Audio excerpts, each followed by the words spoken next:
기도하시겠습니다. 하나님 아버지, 오늘도 저희를 사랑과 은혜 가운데 불러주시고 하나님 존전에 서게 하여 주시니 감사합니다.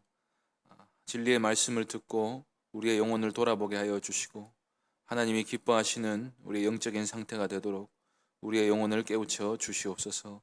주 예수 그리스도의 이름으로 기도하옵나이다. 아멘. 찬송가 419장 찬양하겠습니다. 찬송가 419장입니다. 찬송가 419장 함께 찬송하겠습니다. 주 날개 밑 내가 편안히 쉬네.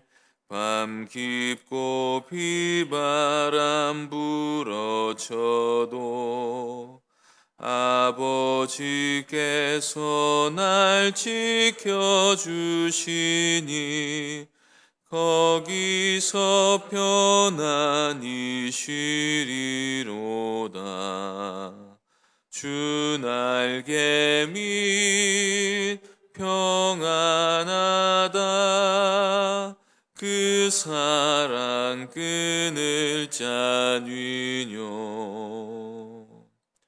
주 날개 밑 내 쉬는 영혼 영원히 거기서 살리.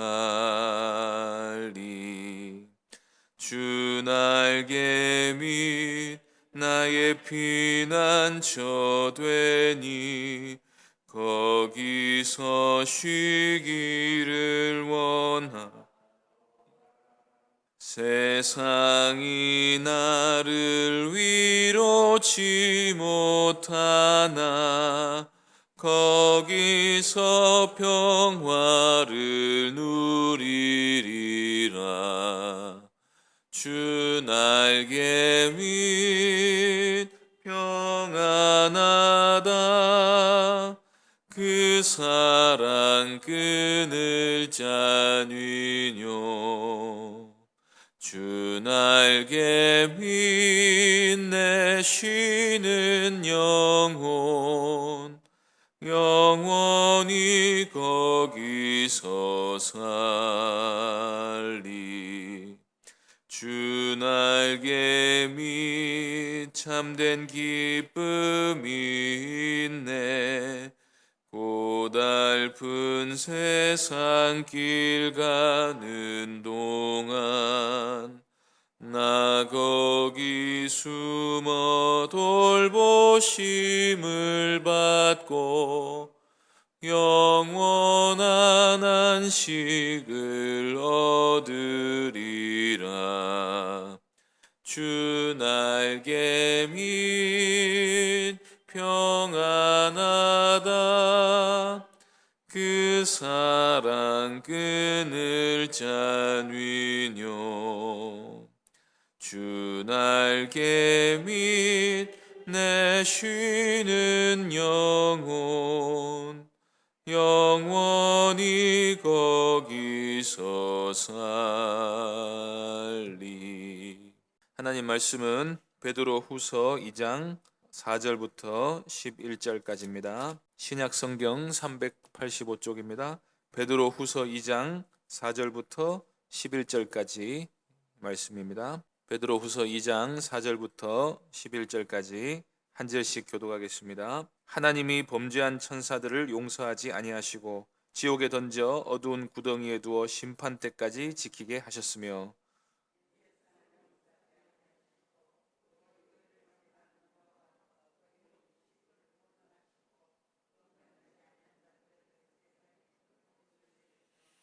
소돔과 고모라 성을 멸망하기로 정하여 죄가 되게 하사 후세에 경건하지 아니할 자들에게 본을 삼으셨으며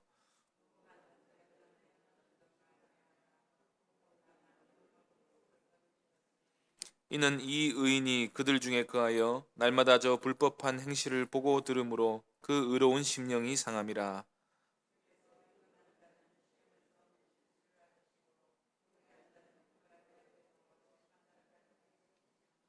특별히 육체를 따라 더러운 정욕 가운데서 행하며 주관하는 일을 멸시하는 자들에게는 형벌할 줄 아시느니라. 이들은 당돌하고 자긍하며 떨지 않고 영광 있는 자들을 비방하거니와 더 큰 힘과 능력을 가진 천사들도 주 앞에서 그들을 거슬러 비방하는 고발을 하지 아니하느니라. 아멘. 이 시간 경건한 자와 불의한 자의 종말이라는 제목으로 하나님 말씀 전하겠습니다. 베드로후서 2장은 말세를 살아가는 성도들에게 거짓 교사들을 주의하라는 당부의 말씀입니다.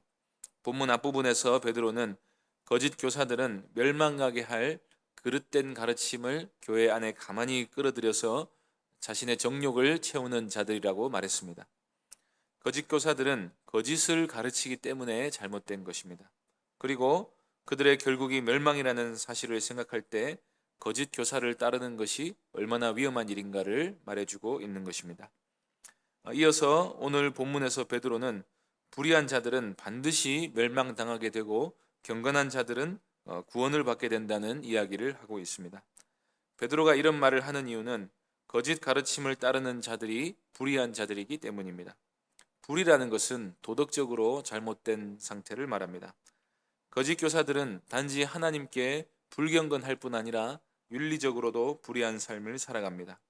의로운 삶은 하나님을 바르게 아는 만큼 나오게 되어 있는 것인데 하나님께 대해서 오해하거나 잘못 알고 있거나 복음에 대해 대적하는 지식을 갖고 있으니 당연히 불의할 수밖에 없는 것입니다. 특별히 이단이 되는 이유는 근본적으로 하나님의 뜻을 따르고 싶지 않기 때문에 이단이 되는 것입니다. 구원은 받고 싶은데 율법은 부담스럽습니다. 그러면 구원파가 됩니다. 구원파에 소속되지 않더라도 한 번 받은 구원은 취소되지 않으니 어떻게 살아도 상관없다고 믿으면 구원파 교리를 따르는 삶을 사는 것입니다. 또 예수님을 믿어서 구원받는 건 맞지만 내가 최소한 보태야 하는 행위가 있다고 믿습니다. 나처럼 정직하고 열심히 산 사람과 인생을 잘못 살아서 감옥까지 갔다 온 사람이 예수만 믿으면 동일하게 구원받을 수 있다는 사실이 인정이 되지 않습니다. 그러면 율법주의나 가톨릭이 됩니다. 그럴듯해 보이지만 여기에는 이생의 자랑이 들어있는 것이고 복음을 대적하는 생각인 것입니다. 그래서 사람이 이단에 빠지거나 복음이 아닌 잘못된 가르침에 빠지는 것은 다 그 속에 교만과 탐욕이 있기 때문입니다. 그러니 잘못된 가르침을 따른 결과는 당연히 불의한 삶으로 이어질 수밖에 없는 것입니다. 오늘 본문에서 베드로는 그들의 열매로 그들을 알리라는 예수님의 가르침을 반복하고 있는 것입니다. 먼저 4절에서 8절까지 베드로는 과거에 일어났던 심판의 예를 세 가지로 들면서 불의한 자들에 대한 심판이 반드시 이루어질 것이라는 말씀을 합니다. 그러면서 동시에 그 가운데서도 경건한 자들은 반드시 구원을 받게 된다는 사실을 함께 말씀하고 있습니다. 4절부터 보시겠습니다. 하나님이 범죄한 천사들을 용서하지 아니하시고 지옥에 던져 어두운 구덩이에 두어 심판 때까지 지키게 하셨으며 모든 천사들은 선하게 지어졌습니다. 거룩하신 하나님을 가까이서 섬길 수 있는 거룩한 존재로 지어졌습니다. 그런데 어떤 천사들은 마귀와 함께 타락했습니다. 하나님께 불순종하고 또 자유의지를 가지고 자기가 하나님이 되려고 했던 천사들이 나타난 것입니다. 그 중에서 어떤 천사들은 너무 악해서 아예 활동 자체가 허락되지 않고 지옥에 먼저 내려간 자들도 있었던 것 같습니다. 여기서 지옥이란 말은 일반적인 지옥을 말하는 게 아니라 지옥 중에서도 가장 밑바닥에 있는 가장 어둡고 고통스러운 장소를 말합니다.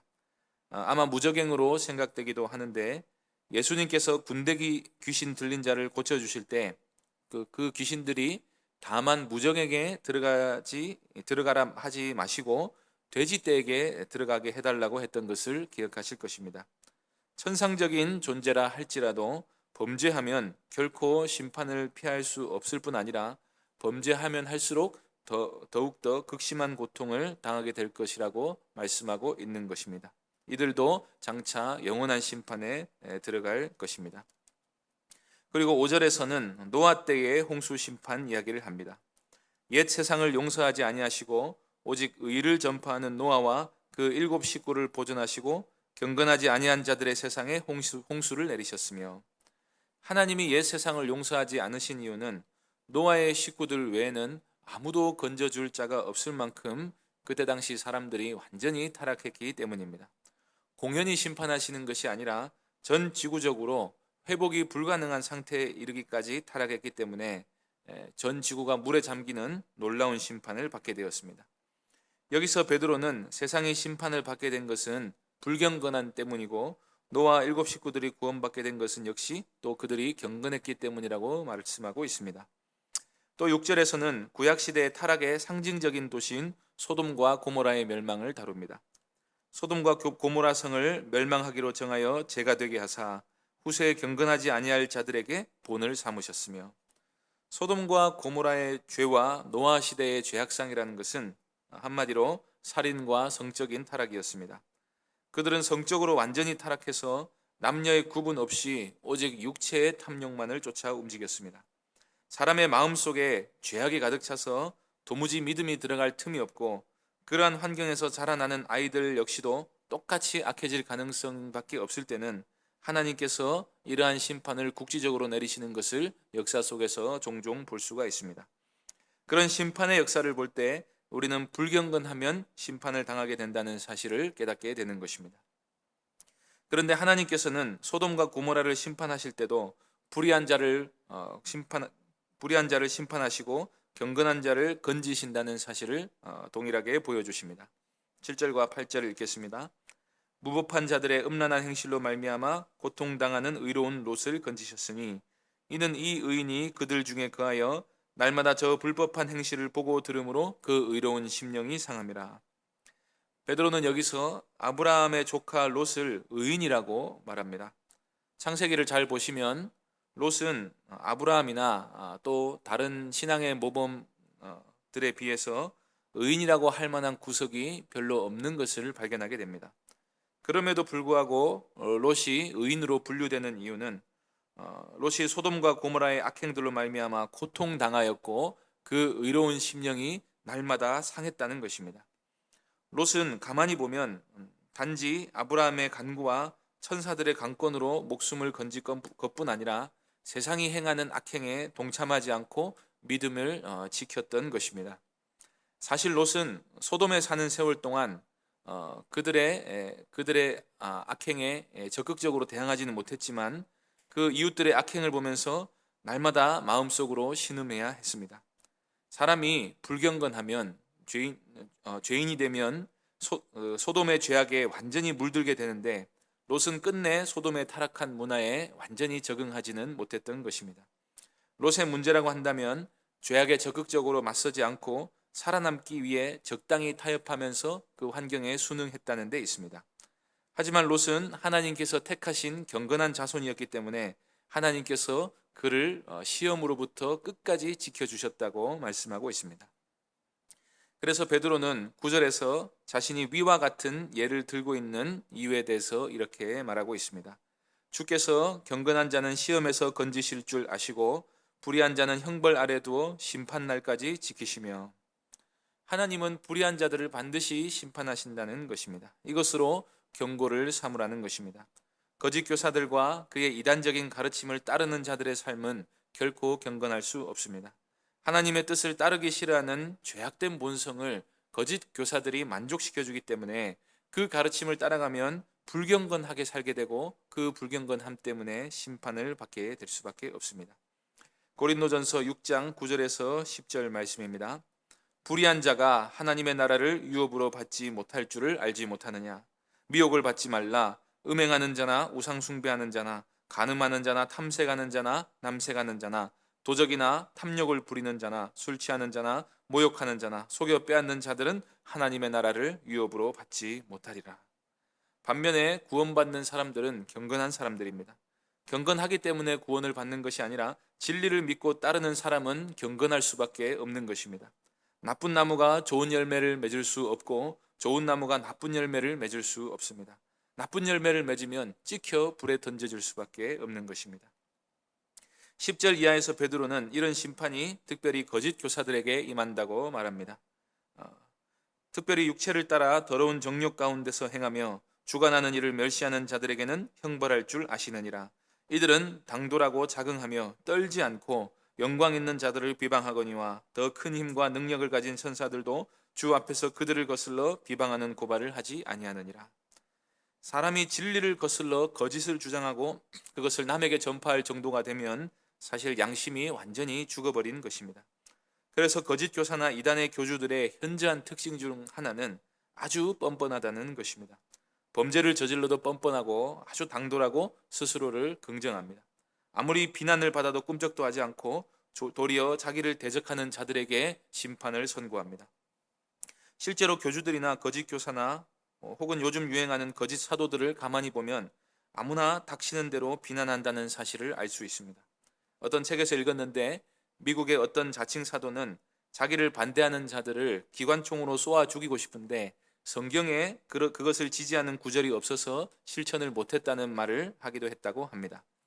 10절에서 주관하는 자들이나 주관하는 일을 멸시한다 혹은 영광 있는 자들을 비방한다 할 때 여기서 영광 있는 자들이란 천사를 말할 수도 있고 국가 위정자들을 말할 수도 있고 교회 지도자들을 말할 수도 있다 하는 여러 해석들이 있는데 가만히 보면 뭐가 되었든지 간에 이들은 닥치는 대로 비난하는 모습을 볼 수 있습니다.